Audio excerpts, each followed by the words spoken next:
What's going on, WSSU Ram Nation? It is mid-February. We're right around the corner from CIAA. But you know what else is close? Football season. Now, it's a little further away than the CIAA, but it'll be here before you know it. And right now, WSSU fans have one question. Where's our schedule? Well, look, I don't have that answer, but I do have kind of what we know to this point. And so we'll talk about that and maybe a couple other things on the other side of this intro.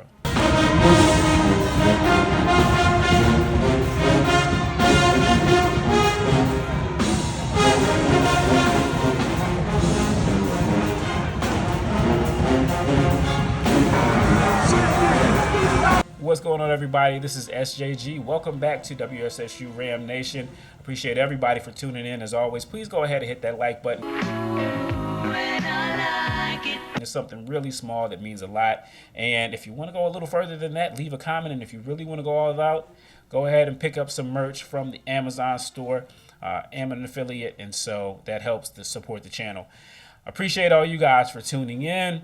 Let's talk football. Now, the last time I talked to you guys about football, we had just found out the scheduled first game of the season, the Red Tails Classic. And right now, we know that game, and we know a few others, but we have not gotten the schedule from WSSU Athletics at this point. We'll talk about that in just a second. But again, let's go over what we do know. So on August 31st, WSSU is going to travel to Alabama to take on Tuskegee. And now we will not, I repeat, we will not be in Tuskegee.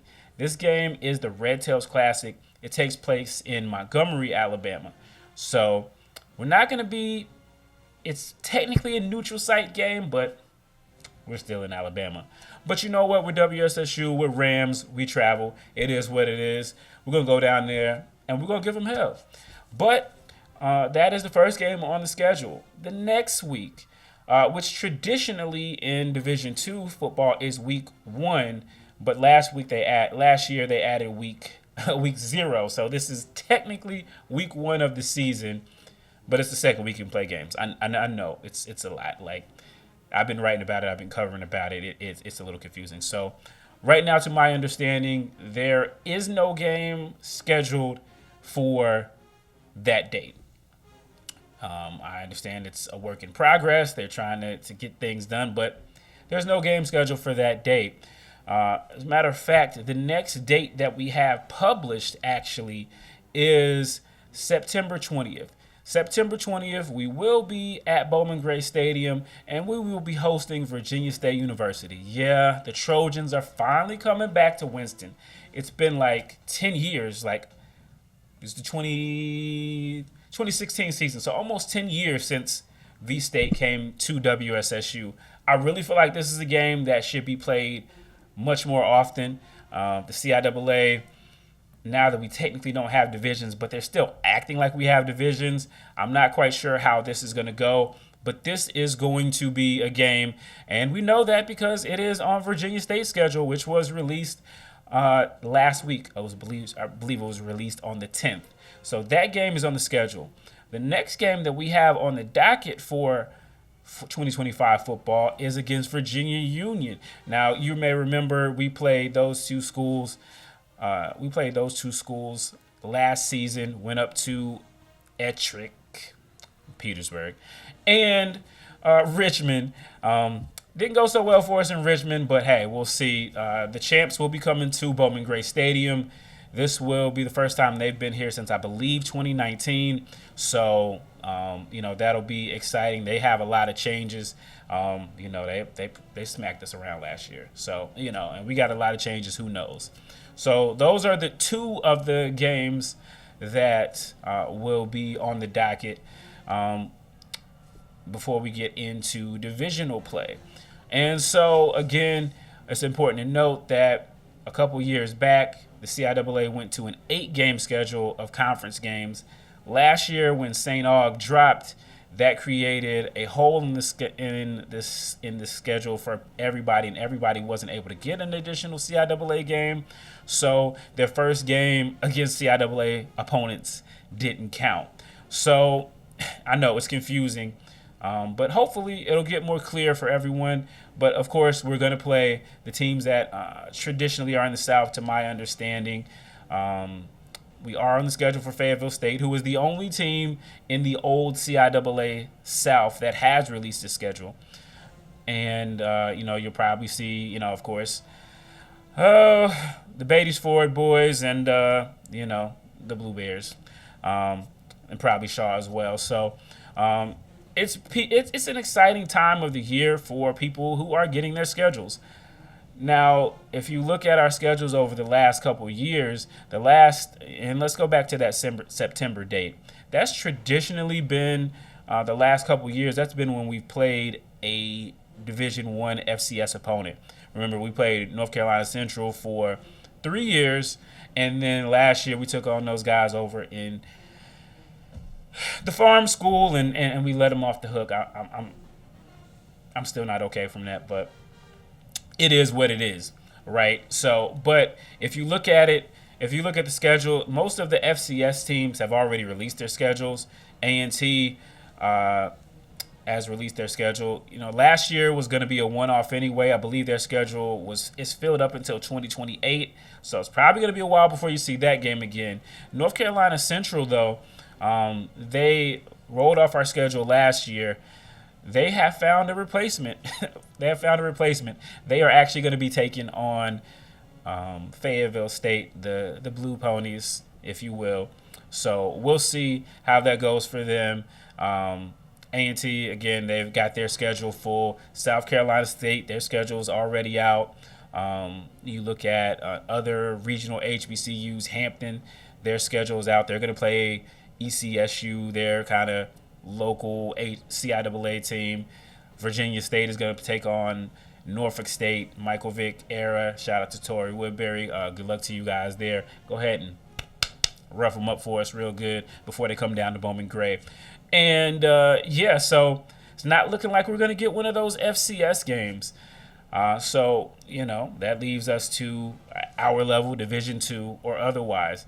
I did some researching on some of the SIC schools that are kind of close to us, and I'm not seeing a lot of open dates. Again, those early season dates, a lot of those are for your classics or for your money games. So this late in the game, it's going to be interesting to see what they get. I know a lot of people are, some people haven't even thought about it, but a lot of people are very much looking forward to the schedule. And when you look at it, I look at the CIAA, and as far as I can tell, only a handful of teams have released their schedule. That's Virginia State, Virginia Union, and Fayetteville State. And so, a lot of the rest of the CIAA hasn't. But I'm going to be honest with you. Let's just keep it real. There's certain company in the CIAA that you want to keep. There's certain schools that consistently, they have athletic programs. Not just one team, but they have athletic programs that are consistently excellent or at the top. And so, again, negotiating contracts is one thing, and sometimes things fall through. You think you got something that you don't. But I just want to say that it's really important, I think, right now, and I said this earlier in one of the last videos I had, that 2025 is a crucial year for WSSU athletics. Now, when I said that back in January, I already knew that Coach Lamont was retiring. So you got that. We're going to have to hire her replacement, and then we've also got some contracts of some of our biggest, our most visible people in the athletic department, AD Etienne Thomas and head coach Robert Massey of the football program. Both of these folks have been around for a while, and so it's going to be very interesting. This is going to be a crucial year. Are they going to stay in their positions, or will there be changes in those seats? Traditionally, when it comes to athletics, there is an alignment that people look for, which is the president and chancellor, the athletic director, and the football program.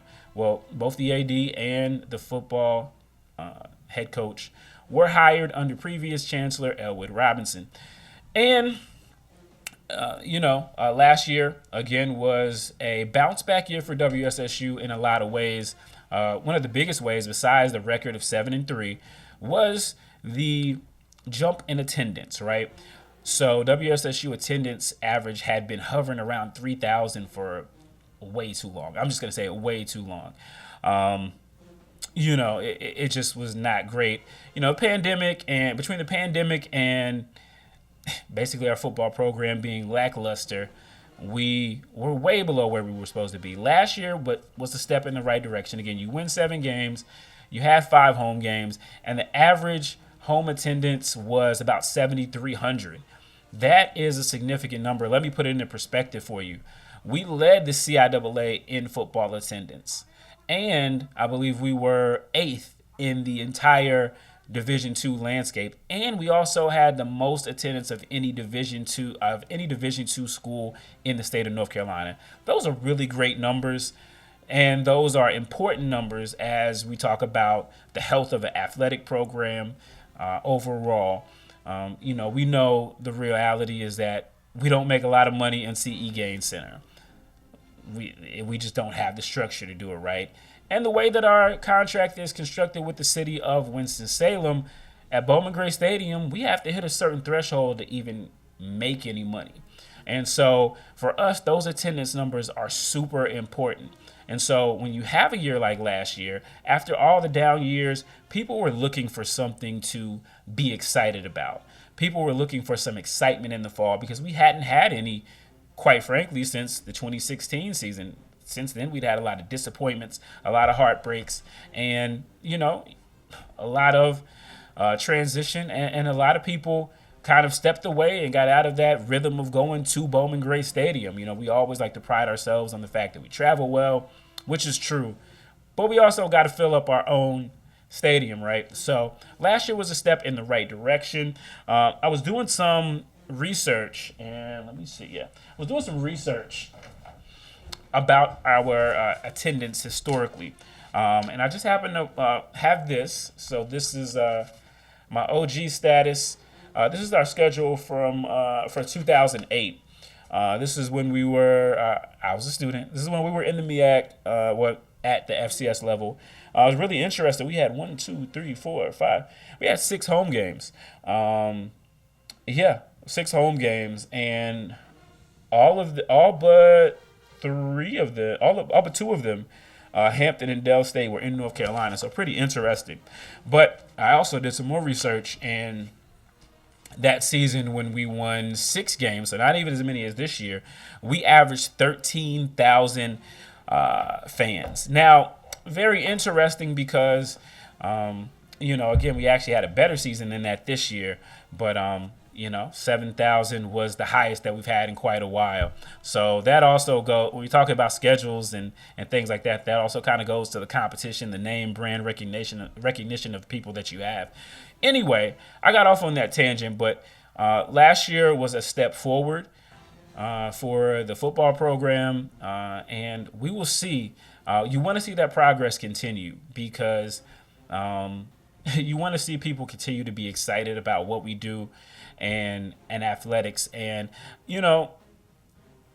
with this football schedule, there are people, I know inside athletics, I know that, they're asking for patience and that's understood. But I'll say this, you have something that a lot of schools, not only in the CIAA, not only HBCUs, but just a lot of schools in general would love to have, which is a fan base that when you're winning and when they are engaged, they show up and they show up in large numbers. And,